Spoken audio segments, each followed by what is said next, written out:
GTS, ادھر سے جو ہے وہ پورا یعنی جب آپ ٹھوکر نیاز بیگ سے آگے گزرتے ہیں یعنی ٹوٹل جیم تھا.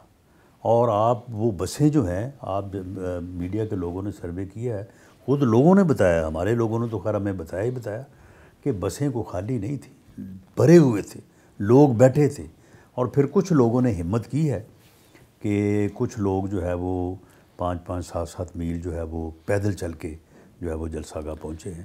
تو اس لیے تعداد جو ہے وہ میں مبالغہ رائی کرنی نہیں چاہتا، لیکن ان گنت جو ہے وہ لوگ تھے، اور میں نہیں سمجھتا کہ کوئی بھی ان کی صحیح جو ہے وہ کاؤنٹ اس کا کر سکتا ہے. رانا صاحب، آپ کے مخالفین یہاں پر بڑا سوشل میڈیا پہ ٹرول کر رہے ہیں کہ یہ کھانے پہ لائے گئے، پیسے دیے گئے. کیا راز کیا تھا؟ اتنے واقعی لوگ آئے کس طرح؟ کیا وجہ کیا تھی؟ دیکھیں اس میں جبکہ مہنگائی اتنی زیادہ ہے. اس میں بہت ساری چیزوں نے جو ہے وہ اپنا رول پلے کیا ہے. ایک تو یہ ہے کہ ہمیں اس بات کا احساس تھا کہ اگر جماعت اپنے لیڈر کو ویلکم کرنے میں اور اسے فقید المثال بنانے میں، اسے کامیاب بنانے میں اگر کامیاب نہیں ہوتی تو پھر نیکسٹ کوئی اور کامیابی پھر اس کا انتظار نہیں کرے گی. ایک تو ہمیں یہ احساس تھا. اس احساس کو ہم نے گراس روٹ لیول تک لوگوں تک پہنچایا، اور پھر جو ہمارے ایک طریقہ کار ہے، یعنی ایک قومی رویہ ہوتا ہے کہ چلو کوئی نہیں جی، باقی سارے کر ہی لینا، میں نہ بھی کرانگا تو کیڑی گل ہے. تو اس طرح سے پھر سارے ہی نہیں کرتے. تو اس مرتبہ جو ہے وہ ہم نے اس بات کا چیک رکھا کہ جو کرے گا اس کو شاباش بھی دیں گے، اور جو نہیں کرے گا اس کا بھی ہمیں معلوم پڑ جائے گا. اس لیے لوگوں کو جب یہ احساس ہو گیا کہ ہمیں کوئی دیکھ بھی رہا ہے، ہمیں جو ہے وہ اس مرتبہ اچھا کرنے پہ شاباش ملے گی اور نہ کرنے پہ جو ہے وہ کوئی جواب دہی ہوگی، تو پھر میں سمجھتا ہوں کہ ہر سائڈ پہ جو ہے وہ لوگوں نے پھر اپنی ذمہ داری کو جو ہے وہ پورے خلوص اور پوری کمٹمنٹ کے ساتھ نبھایا. تو یہ پھر قطرے قطرے سے ہی دریا بنتا ہے. سمجھتے ہیں کہ نواز شریف کو کہا جا رہا تھا کہ ٹرمپ کارڈ ہے نون لیگ کے لیے، کیا وہ ٹرمپ کارڈ چل گیا کہ ابھی ان کی یہ ٹرمپ کارڈ کا جو مرحلہ ہے ابھی آگے چل کر وہ کارڈ شو کیا جائے گا؟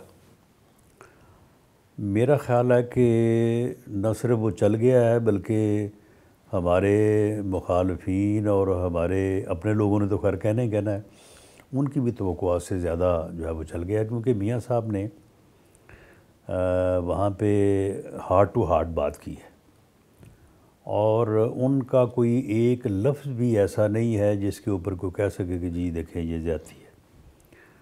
انہوں نے جو ایک آگے جو راستہ، جس راستے کا انہوں نے تعین کیا ہے، اس کے اوپر ہر کوئی ساری یعنی پوری قوم متفق ہے کہ یہی ایک راستہ ہے جس راستے کے اوپر ہم آگے بڑھ سکتے ہیں.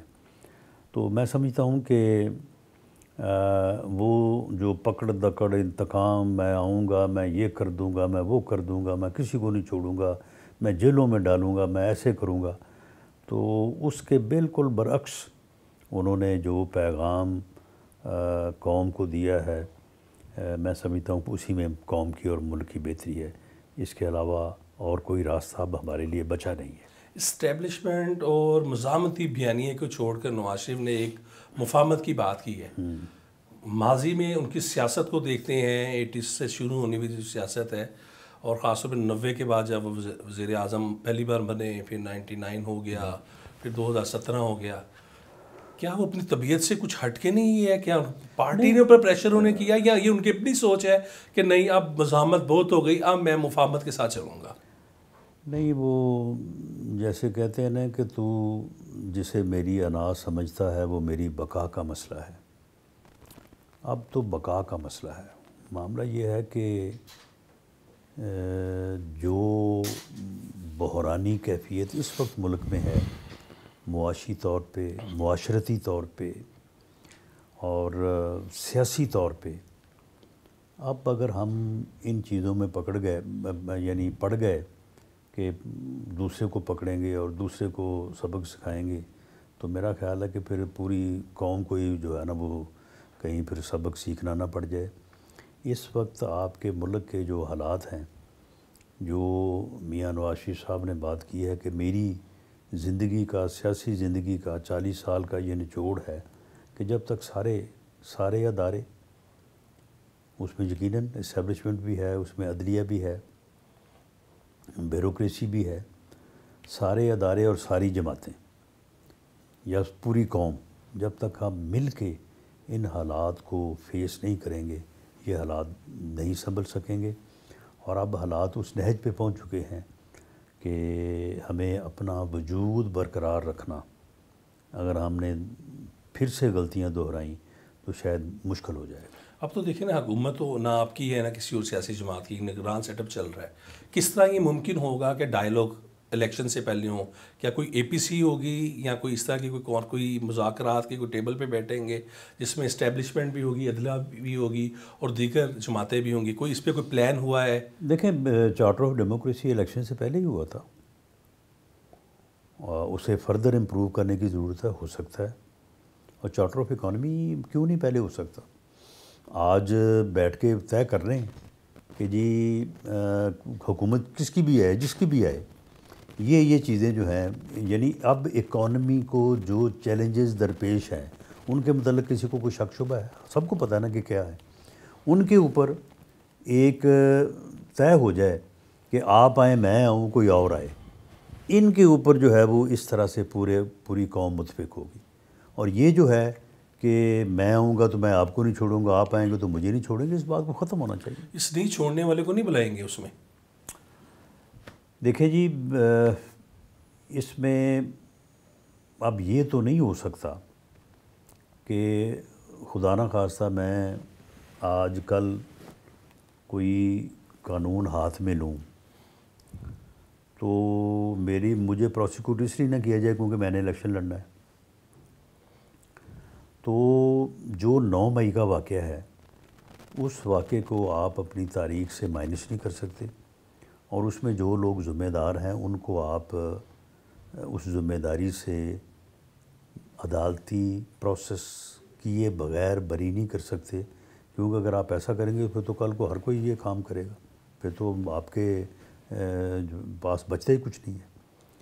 تو جو لوگ اس میں ملوث ہیں ان کو میں سمجھتا ہوں کہ اس عمل میں شامل کرنا جو ہے وہ درست نہیں ہوگا۔ وہ اپنے آپ کو پہلے ادھر سے کلیئر کریں، اور جو ملوث نہیں ہیں انہیں پی ٹی آئی میں کام کرنے، اور پی ٹی آئی کا ایک سیاسی جماعت پہ رول جو ہے، میں ایک سیاسی ورکر کے طور پہ تو سمجھتا ہوں کہ اسے مائنس نہیں ہونا چاہیے۔ مطلب کہ آپ سمجھتے ہیں کہ بحیثیت جماعت جو 9 مئی کے اندر نہیں تھے، وہ لوگ آپ کے ساتھ ڈائیلاگ کے لیے ان کو سیاست کرنے کا حق ہونا چاہیے، انہیں ڈائیلاگ کرنے کا، انہیں پی ٹی آئی کو ریپریزنٹ کرنے کا، تو انہیں پورا جو ہے وہ موقع ملنا چاہیے۔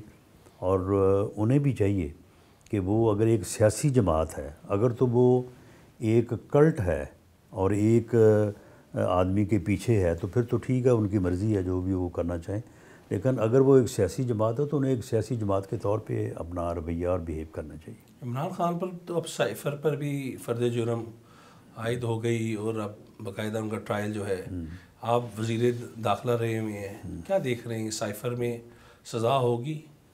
دیکھیں، ان کے اوپر جو 2-3 کیسز ہیں نا، مثال کے طور پر یہ سائفر کیس جو ہے، اس میں انہوں نے خود کیا ہوا ہے سارا، ان کی یعنی اپنی تقریریں ان کے خلاف گواہ ہیں، کسی اور کو گواہی دینے کی ضرورت نہیں ہے، ان کی ٹیلی فون ایک کنورسیشن جو ہے وہ ان کے خلاف گواہ ہے۔ اسی طرح سے جو ہے اپنا وہ توشہ خانہ، اب وہ گھڑی جو ہے وہ یعنی کراؤن پرنس نے دی تو ان کو تھی، تو وہ دبئی میں کیسے پڑی ہے؟ اور جس بندے کے پاس پڑی ہے تو پھر وہ بندہ جو کہے کہ میں نے اتنے میں لی ہے اور اس طرح سے لی ہے، تو پھر آپ اس کو تسلیم کیے بغیر آپ کے پاس کیا چارہ ہے؟ اور اسی طرح سے جو القادر ٹرسٹ ہے، اس میں بھی باقاعدہ وہ رقم جو ہے وہ وہاں سے ایک پراپرٹی ٹائکون کے اکاؤنٹ میں آئی ہے، اور اسی پراپرٹی ٹائکون سے ان کو باقاعدہ القادر ٹرسٹ کے نام کے کم از کم 7 ارب روپے کے ایسٹ جو ہیں وہ ان کو ٹرانسفر ہوئے ہیں۔ تو یہ 2-3 کیسز جو ہیں یہ بالکل 2 + 2 = 4 ہیں، اور بدقسمتی یہ ہے کہ ایک آدمی جو لوگوں کو اس وقت گالیاں دے رہا تھا، لوگوں کو جیلوں میں بند کر رہا تھا کرپشن کے اوپر اور جھوٹے الزامات کے اوپر، اور خود یہ کر رہا تھا۔ رانا صاحب، پراپرٹی ٹائکون کی آپ نے بات کی، ان کی کہا جا رہا ہے کہ کراچی میں بھی جو بیریئر ٹاؤن ہے اسے بھی اس کا NOC کو کینسل کر دیا گیا ہے۔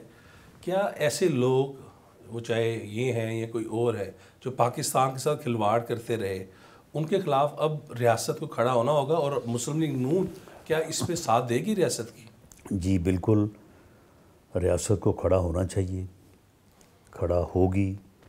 مسلم لیگ نون بھی جو ہے وہ اس میں اپنا پورا کردار ادا کرے گی، لیکن پہلے ریاست بچ تو جائے نا۔ ریاست بچے گی تو پھر ہی اپنے پاؤں پہ کھڑی ہوگی نا۔ اس وقت تو ریاست جو ہے وہ لرز رہی ہے، اور عام آدمی کی زندگی کو، عام آدمی جو 24 کروڑ میں سے 23.5 نہیں 23 کروڑ 90 لاکھ ہے، وہ تو اس وقت جو ہے وہ اس کی زندگی تو مشکل چھوڑ کے ناممکن ہوئی ہے۔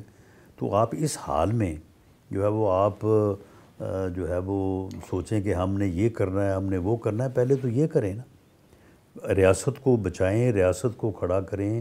ریاست سے مراد ریاست میں رہنے والے لوگ ہی ہیں نا، ورنہ اور تو زمین کی اور پہاڑوں کی یا دریاؤں کی ضرورت نہیں ہے۔ جب انسان اس میں بس نہیں سکتا، انسان اس میں اپنی زندگی آسودگی کے ساتھ گزار نہیں سکتا، تو پہلے یہ کریں، اس کے بعد پھر باقی سارا کچھ ہونا چاہیے۔ کہا جاتا ہے کہ ملک ریاض ابھی جو ملے ہیں دبئی میں نواز شریف صاحب کے ساتھ، تو انہوں نے اس میں یہی کوشش کی کہ مجھے اس مشکلات سے نکالا جائے۔ کیا اس میں صداقت ہے؟ کوئی انفارمیشن ہے آپ کے پاس اس ملاقات کی؟ میرے پاس اس ملاقات کی کوئی انفارمیشن نہیں ہے کہ وہ ملے بھی ہیں یا نہیں ملے، لیکن یہ مجھے ضرور معلوم ہے کہ ملک ریاض صاحب اس بارے میں یہ کہتے رہے ہیں کہ جی انہیں اس معاملے سے نکالا جائے۔ اور ویسے بھی ملک ریاض کا اس میں کیا قصور ہے؟ دیکھیں جی، اگر میرا اگر ایک پیسہ یا میرا کوئی ایسا اگر پھنسا ہوا ہے، اور جس کے پاس ہے، جو اتھارٹی ہے، وہ وزیر اعظم ہے یا کوئی حکمران ہے یا جو بھی ہے، وہ اگر مجھے کہتا ہے کہ جی آپ کے اگر 50 روپے کو جو ہیں وہ پھنسے ہوئے ہیں تو آپ 5 مجھے دیں تو میں ان کو ریلیز کر دیتا ہوں، تو مجھے کروانے چاہیے۔ یعنی ملک ریاض ایک کاروباری آدمی ہے، اس نے اگر اپنی اس کے پیسے جس طرح سے بھی وہاں پہ پکڑے گئے، تو اگر اس سے وہ انہیں حاصل کرنے کے لیے اگر کوئی اتھارٹی کہتی ہے کہ جی آپ مجھے یہ چیز دیں، تو اس نے دے کے اگر اپنے کاروبار کو، اپنے معاملے کو بچایا ہے، تو اس نے تو اپنے تائیں بالکل ٹھیک کیا ہے۔ یہ تو اس کا کام ہے نا کہ بھئی وہ ٹھیک ہے، آپ اس کے پیسے بچا دیں، لیکن وہ واپس لائیں قومی خزانے میں، نہ کہ اس کے اکاؤنٹ میں لیں۔ تو یہ تو لانے والوں کا قصور ہے۔ القادر ٹرسٹ میں ملک ریاض کے حوالے سے یہ خبر آئی ہے کہ وہ وعدہ معاف گواہ بن رہے ہیں عمران خان کے خلاف، اور یہ اسی کی ایک شاخسانہ تھا یہ ملاقات۔ تو آپ سمجھتے ہیں کہ یہ بات نہیں ہے، یہاں ہو سکتا ہے یہ؟ کیونکہ آپ وزیر داخلہ بھی رہے ہیں، آپ کے پاس تو انفارمیشن نہیں، دیکھیں اس میں وعدہ معاف کی ضرورت نہیں ہے۔ اس میں اس کی وجہ ہے کہ القادر ٹرسٹ کے نام جو پراپرٹی تقسیم ہوئی ہے، پراپرٹی جو منتقل ہوئی ہے، تو وہ تو باقاعدہ ثبوت ہیں، باقاعدہ رجسٹری ہیں۔ تو اس میں اپنا ملک ریاض نے کیا بیان دینا ہے کہ یہ رجسٹریاں جو ہیں یہ ان کے نام پہ ہوئی ہیں، تو وہی ہوئی ہیں، وہ رجسٹرڈ ڈیڈ ثبوت ہے اس بات کا۔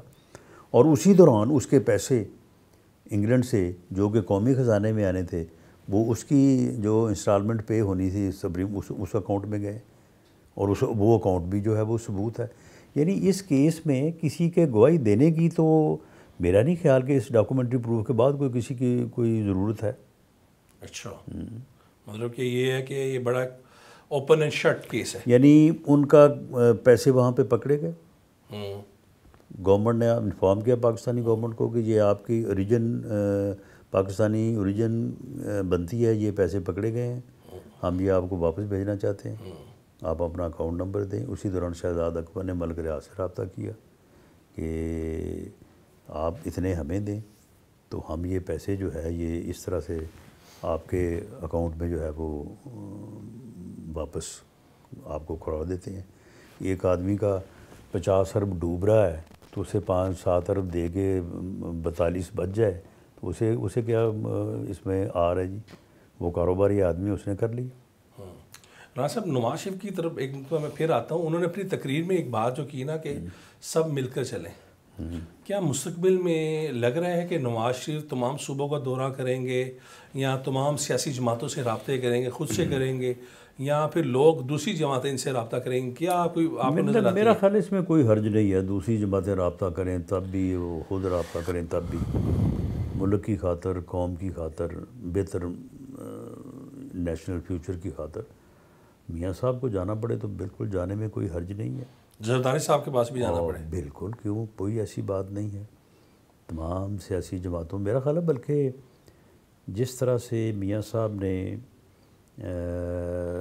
دہشت گردی، جب آرمی اسکول والا واقعہ ہوا تھا تو اس کے بعد انہوں نے خود فون کر کے سب کو بلایا تھا اور ایک کنسنسس ہوا تھا، اور اس کے بعد ہی پھر دہشت گردی کو جو ہے وہ جڑ سے اکھاڑ پھینکا گیا. تو اس طرح کی کوئی کوشش کرنے میں کوئی حرج نہیں ہے، بلکہ میں سمجھتا ہوں کہ وہ ملک اور قوم کے لیے بڑی خوش آئند ہوگی. اس بارے میں ابھی میاں صاحب نے کوئی تفصیل جو ہے جو ان کے ذہن میں ہے وہ پارٹی کے ساتھ شیئر نہیں کی. میرا خیال ہے کہ اگلے 2-4 روز میں کوئی میٹنگز ہوں گی تو اس میں یہ ساری چیزیں سامنے آ جائیں. اچھا، یہ بڑی اچھی آپ نے بات کی کہ ایک قومی سطح پر ایک اے پی سی یا میاں صاحب خود چل کے جائیں، دونوں آپشن ہو سکتے ہیں. دونوں ہو سکتے ہیں. اس میں میرا نہیں خیال کہ میاں صاحب اس معاملے میں الجھیں گے کہ جی میں جاؤں یا کوئی میرے پاس آئے. انہیں دونوں صورتوں میں جو مقصد ہے اس کا حصول ان کے پیش نظر ہوگا، انہیں کوئی اس بارے میں آر نہیں ہوگا. رانا صاحب، یہ ہم نے ساری بات کر لی کہ جی میاں صاحب اگر جاتے بھی ہیں. اس وقت الیکشن کی جو تاریخ ہے اب سپریم کورٹ میں بھی اس کی سماعت شروع ہو گئی ہے، اور کیا لگ رہا ہے کہ الیکشن کیا واقعی جنوری کے آخر میں ہو جائیں گے؟ کیونکہ آپ کے جنوری فروری یہی بنتا ہے جی، یعنی جس دن ڈی لمیٹیشن اناؤنس ہوگی حلقے، اس سے 54 ڈیز ہے. یہ 30 نومبر سے آپ 24-23 جنوری بنتا ہے، 54 ڈیز لے لیں، یہی ہے. ٹھیک ہے، اور اس کے مطلب کہ یہ ہوں گے انشاءاللہ. مطلب الیکشن اب ہو جائیں گے. ایک جو اسلام آباد سے بڑی خبریں گردش کر رہی تھیں کہ شاید جناب کوئی یہ سیٹ اپ جو ہے یہ 2-3 سال کا لمبا چلے گا. آئین میں کوئی گنجائش نہیں ہے، اور آپ کی جماعت وہ حمایت بھی نہیں کرے گی اگر کوئی ایسا غیر سوال ہی آئینی پیدا نہیں ہوتا. ہم آئین کے ساتھ کھڑے ہیں. آپ کا یہ واضح موقف ہے کہ اب الیکشن ہو جانے چاہیے. جی الیکشن دیکھیں، الیکشن ہمارا پہلے بھی یہی موقف تھا کہ الیکشن ہونے چاہیے. پہلے اگر ہم نے مخالفت کی تھی تو وہ اس بات کی تھی کہ 2 صوبوں میں علیحدہ نہیں ہونے چاہیے، اور اس کے بعد اگر ہوئی ہے تو وہ ڈی لیمیٹیشن کی وجہ سے ہوئی ہے کہ ڈی لیمیٹیشن جو ہے یہ پینڈنگ تھی، اور 2017 کا جو سینسس ہے اس کے اوپر ایک ہی الیکشن ہو سکتے تھے، دوسری بار نہیں ہو سکتے تھے. یہ باقاعدہ آئین میں اور اس وقت جو معاہدہ ہوا تھا اس میں یہ چیزیں موجود ہیں. آخر میں جو پنجاب کی جو سیاسی صورتحال بننے جا رہی ہے، اگر انتخابات بھی ہوتے ہیں، اب اس وقت استحکام پاکستان پارٹی وہ بھی اب کافی متحرک ہوئی ہے، پیپلز پارٹی بھی، اور ان کی طرف سے لفظی گولہ باری شروع ہو جاتی ہے. کیا دیکھ رہے ہیں میدان جو ہے پنجاب میں کتنا سخت ہوگا؟ مسلم لیگ نون کتنی سیٹیں نکال لے گی؟ پنجاب میں پہلے بھی یہ بات کہتا رہا ہوں کہ ہم 100+ سیٹیں جو ہے وہ جیتیں گے. اب میرا خیال ہے کہ 115-120 سیٹیں ہم پنجاب سے انشاءاللہ جنرل جیتیں گے. پھر کریں گے جنرل. تو پھر یہ میننگ دیر بھائی اگر اسپیشل سیٹ ملیں تو میجورٹی بنتی ہے.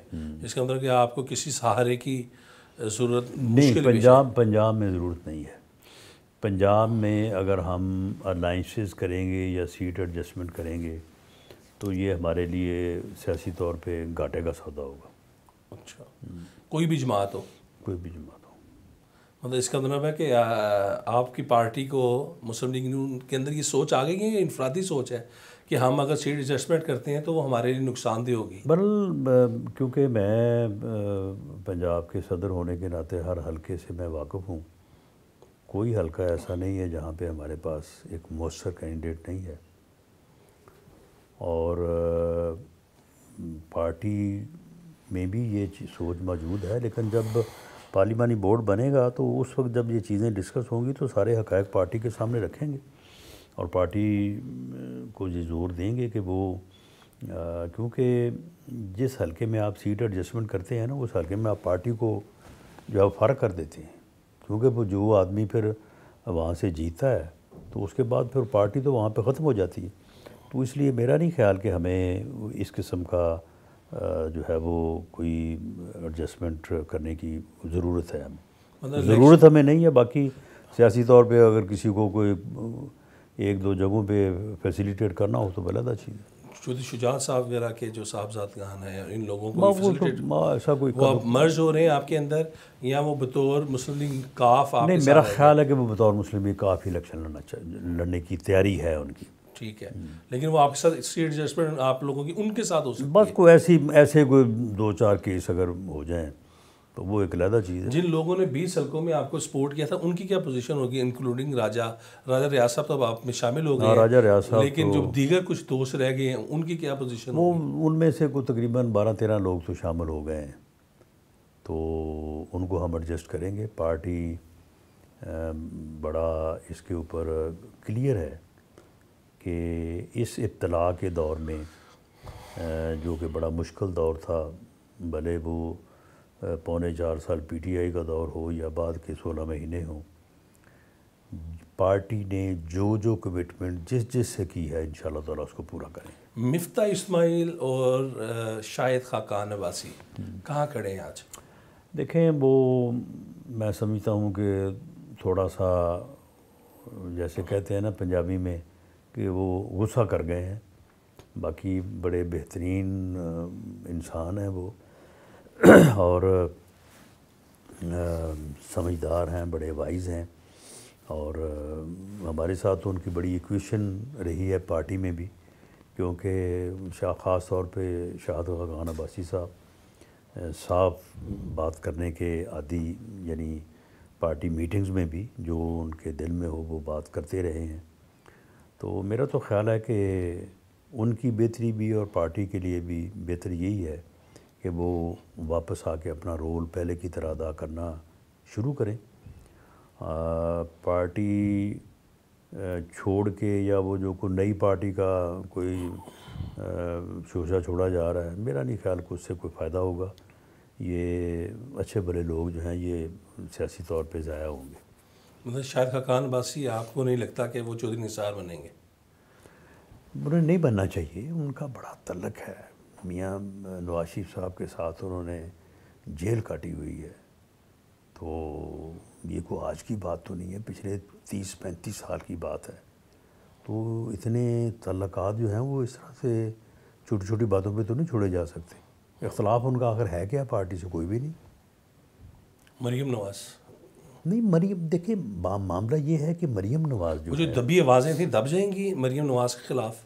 آپ بھی اس کا ایک نشانہ بنے اور آپ کے خلاف بھی لوگ اسی لیے ہوتا تھا کہ شاید مریم کے قریب ہیں. نہیں دیکھیں، اب وہ دب جائیں گی نواز شریف کے آنے سے. دیکھیں معاملہ، میں نہ کسی کے قریب ہوں نہ میں کسی سے دور ہوں.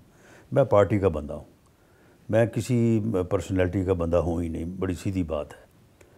معاملہ یہ ہے کہ لیڈرشپ وہ ہوتی ہے جس کے اوپر سب کا کنسنسس ہو. میاں نواز شریف لیڈر اس لیے ہے کہ پوری پارٹی اس کے اوپر متفق ہے. میاں نواز شریف کی جگہ وہی لے سکتا ہے جس کے اوپر پوری پارٹی متفق ہو. تو میں سمجھتا ہوں کہ جس طرح سے مریم نواز نے خود کو کنڈکٹ کیا ہے، جس طرح سے میاں شہباز شریف نے ایک اپنے آپ کو اور پارٹی کو جو ہے وہ کنڈکٹ کیا ہے، سنبھالا ہے، میاں نواز شریف کے بعد اللہ تعالیٰ ان کو زندگی دے اور کم از کم اس الیکشن میں تو ہمارے لیڈر وہی ہیں، یعنی قائد ایوان کے. لیکن ان کے بعد ان کے اوپر تو کنسنسس ہے پارٹی کا، یعنی میجورٹی کا میاں نواز شریف کی جگہ اگر کسی وقت جو ہے وہ کسی کے اوپر کنسنسس ہونا ہو تو وہ میاں شہباز شریف صاحب کے اوپر بھی ہے، مریم نواز صاحبہ کے اوپر بھی ہے. باقی اور تو کسی کے اوپر کنسنسس نہیں ہے. یعنی پارٹی کے جو 8-10 سینئر لوگ ہیں وہ آپ ان کو اکٹھا کر لیں میں کسی اور کا کیوں گا؟ میں اپنے بات ہی میں کرتا ہوں، میرا ہی نہیں کسی کے اوپر اتفاق ہوگا، جبکہ ان کے اوپر اتفاق ہے، باقی سب کا بھی ان کے اوپر اتفاق ہے۔ تو پھر اس بات کا جھگڑا کس لیے کہ جی مریم نواز صاحبہ جو ہے ان کی لیڈرشپ کو ہم تسلیم نہیں کریں گے؟ بھئی پارٹی کو ایک آدمی نے لیڈ تو کرنا ہے نا، ایک آدمی لیڈ کر رہا ہے، ابھی تو ایسی صورت نہیں ہے، لیکن جب صورت ہوگی تو پھر جن لوگوں نے جو ہے وہ پارٹی میں اس لیول کے اوپر پرفارم کیا ہے، میاں شہباز شریف نے کیا ہے، مریم نواز نے کیا ہے، حمزہ کی بڑی سیکریفائزز ہیں، تو ان کے اوپر کنسنسس نہیں ہوگا تو کس کے اوپر ہوگا؟ اور لیڈر وہی ہوتا ہے جس کے اوپر سب کا کنسنسس ہو۔ باقی کوئی لیڈر یہ نہیں کہ اس کے کوئی 4 ہاتھ ہونے ہیں یا اس نے کوئی بہت کوئی اپنا طاقتور چیز ہونی ہے۔ اس کی بنیادی چیز یہ ہے کہ پارٹی کا میجورٹی کا یا الٹیمیٹ پارٹی کا اس کے اوپر کنسنسس ہو۔ رانا صاحب، یہ آپ نے بڑی اہم بات کر دی۔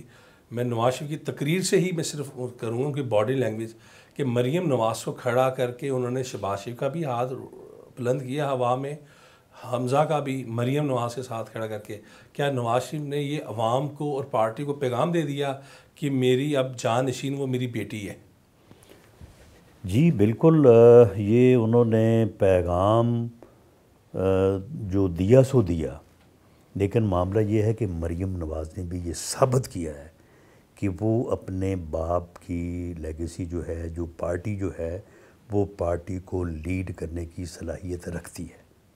میاں شہباز شریف نے بھی اپنی وفا کے ساتھ اور جب بھی ان کے اوپر ذمہ داری اور موقع ملا ہے، انہوں نے بھی یہ ثابت کیا ہے کہ میں اس قابل ہوں۔ تو معاملہ یہ ہے کہ اور اس کے اوپر پارٹی کا بھی جو ہے وہ کنسنسس ہے۔ یہ اکا دکا آوازیں جو ہیں وہ میں نہیں سمجھتا کہ یہ کیوں اٹھتی رہی ہیں اس وقت چودھری نثار علی خان صاحب، حالانکہ چودھری نثار علی خان صاحب کی اتنی عزت تھی، اتنا احترام تھا، تو اللہ ہی بہتر جانتا ہے کہ یہ کیوں اس وقت یہ بات ہوئی۔ اور اب بھی مفتاح صاحب کی اور شاد خاقان صاحب کی اگر ناراضگی ہے تو وہ تو ہے اسحاق ڈار صاحب سے تو اس بات کو کھینچ کے ادھر لانے کی کیا ضرورت ہے اس کی؟ تو اس لیے میں تو ان دونوں سے میں نے پہلے بھی ریکویسٹ کی ہے اور اب مل کے بھی ان سے کریں گے کہ وہ پارٹی کا ایسٹ ہیں، پارٹی کا اثاثہ ہے، اور انہیں پارٹی میں رہنا بھی چاہیے اور پارٹی میں اپنا جو ہے وہ رول ادا کرنا چاہیے۔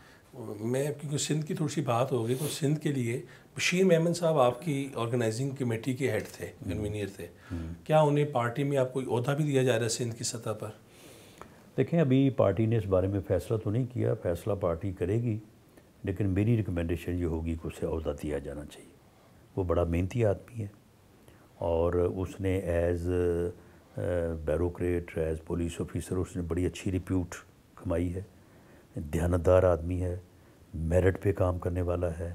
پھر سندھ کے ہر ضلع میں کہیں ایس پی، کہیں ڈی آئی جی، کسی طرح سے اس نے جو ہے وہ پورے سندھ کو جو وہ ہے جانتا ہے، پھر سندھ رورل سندھ کا رہنے والا ہے۔ تو میں نے میری 1-2 ملاقاتیں ان سے ہوئی ہیں، تو ان میں دم خم ہے، کرنٹ ہے ان میں، تو میں سمجھتا ہوں کہ اگر ان کو ذمہ داری دی جائے سندھ میں تو پارٹی کے لیے وہ بڑا بہتر ثابت ہو سکتا ہے۔ پارلیمانی سیاست میں تو وہ آ نہیں سکتے، کیا آ سکتے ہیں؟ ہو گئے 2 سال ان کے؟ میرا خیال 2 سال ہو گئے ہیں ان کے ہو گئے ہیں، تو اس کے بعد وہ الیکشن لڑیں گے بشیر میمن صاحب؟ جی بالکل، ان کا بھائی بھی میرا خیال ہے کوئی ایم پی ہے، شاید الیکشن لڑا ہے یا شاید الیکٹ ہوا ہے۔ مسلم لیگ نون کی سینٹرل ایگزیکٹو کمیٹی کا کب تک اجلاس ہو رہا ہے؟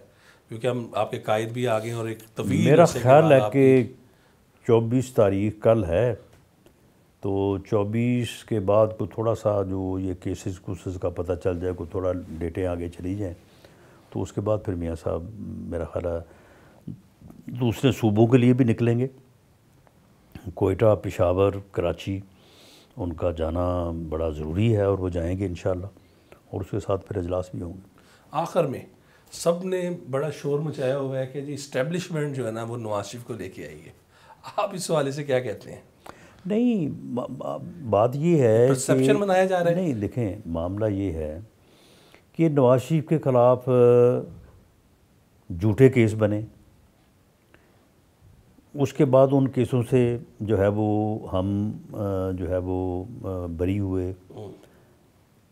اب وہ واپس آخر انہوں نے اپنے ملک میں واپس آنا ہی آنا ہے. تو معاملہ یہ ہے کہ اب اگر کوئی قوت انہیں خواہ مخواہ روکنے یا ان کے ساتھ ایسا سلوک کرنے جیسا ان کے ساتھ پہلے ہوتا رہا وہ نہیں ہو رہا، تو اس کے اوپر بھی پھر لوگوں کا اعتراض ہے. تو جب ہو رہا تھا تو اس وقت تو اعتراض تھا ہی تھا. تو میں سمجھتا ہوں کہ یہ صرف جو ہے وہ جو لوگ یعنی مخالفت برائے مخالفت، جس طرح سے اب جلسہ ہے، اب جلسے کے اوپر جب کوئی بات ہی نہ کر سکا یا مخالفین یہ کہنے کی جرت نہیں کر سکے کہ جی جلسہ جو ہے وہ ٹھیک نہیں تھا، تو اب وہ کہتے ہیں جی یہ اسٹیبلشمنٹ نے کروا دیا ہے، جی یہ حکومت نے کروا دیا ہے. تو یہ تو پھر وہی بات ہے نا کہ جب آپ نے کسی بات کو تسلیم نہیں کرنا تو پھر کوئی نہ کوئی بہانہ تو ہوتا ہے. مطلب اس میں اسٹیبلشمنٹ نیوٹرل ہے. جی بالکل، ان کے آنے میں اور ان کے استقبال میں قطعاً کسی جگہ پہ کسی کا کوئی رول نہیں ہے.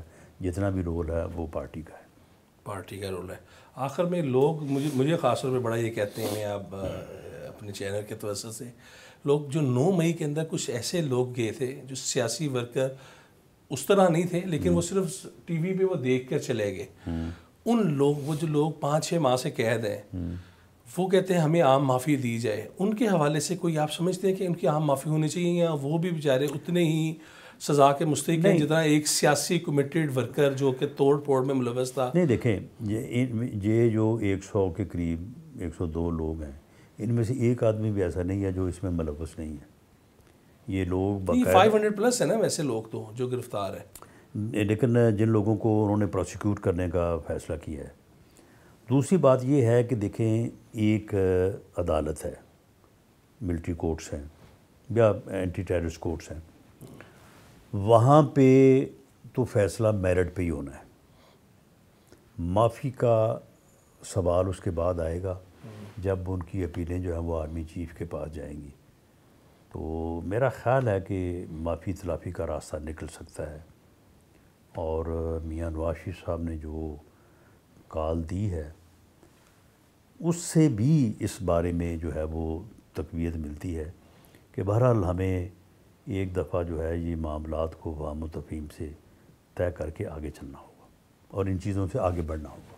9 مئی کے واقعات بھی جو پلانرز کے علاوہ دیگر افراد ہیں ان کی معافی ہو سکتی ہے. ان میں ایسے لوگ جن کا آپ نے ذکر کیا ہے کہ وہ لوگ اس طرح سے بائی انٹینشن اس میں شامل نہیں تھے، لیکن کو کسی کے بہکاوے میں آ گیا یا جو لوگ اس وقت بات بھی کر رہے ہیں کہ جی ہمارا کوئی ایسا تعلق تو نہیں تھا لیکن ہم اس طرح سے جو ہے وہ اس چکر میں آ گئے، تو ان لوگوں کو میں سمجھتا ہوں کہ معافی ملنی چاہیے. خان صاحب، آپ کو میں نے بڑے قریب سے دیکھا ہے اور آپ کی بیگم کی میں آخر میں لازمی کروں گا کیونکہ ہمارے ڈیجیٹل میں اس سارے کا سارا ہمارا انٹرویو جائے گا کہ انہوں نے تنہا اس وقت پارٹی میں، کیونکہ گرفتاریاں اتنی ہو رہی تھیں کوئی نہیں تھا، انہوں نے بڑی فائٹ لڑی. اور آپ کے گھر آپ کی بیٹی، ایک ہی بیٹی ہے اور آپ کے داماد، انہوں نے بڑی وہ خود سے جنگ لڑی آپ کی رہائی کے لیے. آپ کے ساتھ جو ظلم ہوا اور آپ کو میں دیکھتا رہا جس حالت میں آپ کو لایا جاتا تھا پیشیوں پہ، آپ نے بھی معاف کر دیا ان کرداروں کو. فیض یاب جو تھے، وہ تمام افراد جو تھے، انہیں آپ نے بھی معاف کر دیا ہے یا ان لوگوں کو تو کٹہرے میں آنا ہوگا جن لوگوں نے لوگوں کو موت کی چکی تک پہنچایا؟ دیکھیں بات یہ ہے کہ اب بات کرنی جو ہے نا یہ تو بڑی آسانی سے آدمی بات کر لیتا ہے، ہو جاتی ہے، لیکن معاملہ یہ ہے کہ آپ کے اوپر ایک ایسا کیس بنایا جائے جس کے متعلق اگلے دن جب آپ عدالت میں پیش ہوں تو آپ کے وکلاء، اعظم زی تارڑ موجود ہیں گواہ، آپ کے وکلاء آپ سے کہیں کہ جی یہ رانا صاحب خاموش ہو جائیں، اب کوئی بات نہ کریں، یہ بڑا ظالم کیس پڑ گیا ہے. یہ ٹوٹل 3 گواہ ہیں، انہوں نے بیان لینے اور آپ کو سزائے موت ہو جانی. اس وقت کھڑے ہونا اور یہ کہنا کہ میں کل تک اپنی جماعت اور اپنے لیڈر نواز شریف کے ساتھ 100% کھڑا تھا، آج 1000% ہوں، تو یہ بات جو ہے وہ آسانی سے بندہ کر لیتا ہے، لیکن اس وقت یہ بات کرنی جو تھی بڑی مشکل تھی. تو اس وقت میں سمجھتا ہوں کہ فیملی بھی ساتھ کھڑی ہوئی، پارٹی بھی ساتھ کھڑی ہوئی، پارٹی کے لوگوں نے بھی جو ہے وہ سارے لوگ پہنچے، سارے لوگ جو ہے وہ ساتھ کھڑے ہوئے۔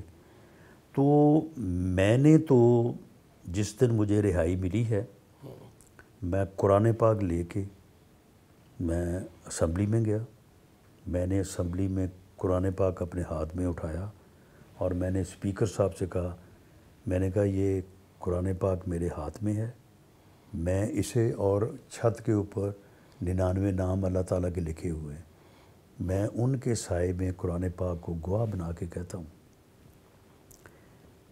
کہ اگر یہ ہیروئن منشیات میری گاڑی سے برآمد ہوئی ہیں اور میرا ان سے تعلق تھا تو اللہ تعالیٰ کا قہر اور غضب میرے اوپر نازل ہو، اور اگر یہ غلط ہے اور میرے ساتھ یہ ظلم ہوا ہے تو جن لوگوں نے کیا ہے ان کے اوپر اللہ کا قہر اور غضب نازل ہو اور اللہ تعالیٰ ان کے اوپر ذلت مسلط کرے۔ میں اس لیے مطمئن ہوں اور میں انتقام نہ لینا چاہتا ہوں، نہ میرے دل میں کوئی اس کی جو ہے وہ خواہش ہے کہ اللہ تعالیٰ نے ان لوگوں کے اوپر اپنا قہر اور غضب اور ذلت مسلط کر دی ہے، وہ میرے سامنے ہیں۔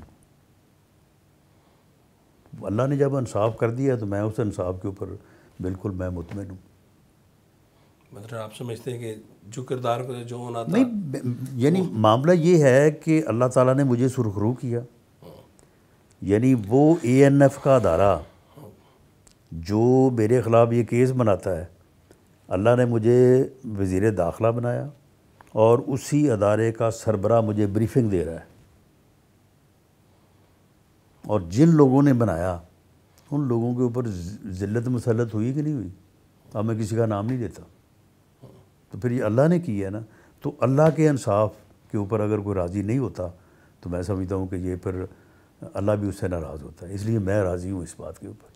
چلیں، بہت بہت شکریہ۔ رانا ثناء اللہ ہمارے ساتھ موجود تھے، انہوں نے کچھ بڑی باتیں کی، اور انہوں نے ایک تو اپنے حوالے سے بھی، جہاں پر نواز شریف نے کہا کہ میں کسی سے انتقام نہیں لیتا، اپنے حوالے سے بھی انہوں نے کہا کہ جو میرے ساتھ زیادتیاں ہوئیں، جو میرے پر ہیروئن ڈالی گئی، میں نے اس میں بھی معاف کر دیا اور اللہ تعالیٰ نے مجھے سرخرو کیا۔ ساتھ ساتھ ان کا یہ کہنا تھا کہ انتخابات ہوں گے، ہر صورت میں ہوں گے، مسلم لیگ نون کسی صورت بھی انتخابات سے نہیں بھاگے گی، اور ساتھ ساتھ جو بڑی انہوں نے بات کی وہ یہ کی کہ مسلم لیگ نون کے قائد نواز شریف نہ صرف تمام صوبوں میں جائیں گے بلکہ جلد ایک تجویز دی جا رہی ہے کہ وہ APC بھی طلب کریں گے، جس میں پاکستان تحریک انصاف کا وہ دھڑا جو 9 مئی میں شامل نہیں تھا انہیں بھی دعوت کی جائے گی، اور پھر بیٹھ کے ایک نیا پاکستان کا معاشی پلان جو ہے بنا کر پھر انتخابات کی طرف جایا جائے گا۔